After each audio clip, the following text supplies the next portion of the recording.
Серег, стой на шухере. Окей.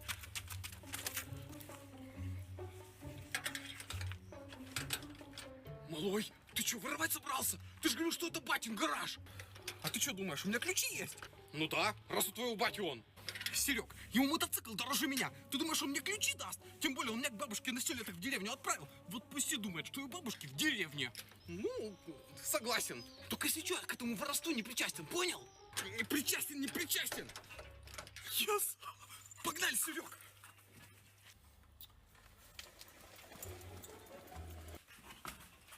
Ё-моё! Офигеть!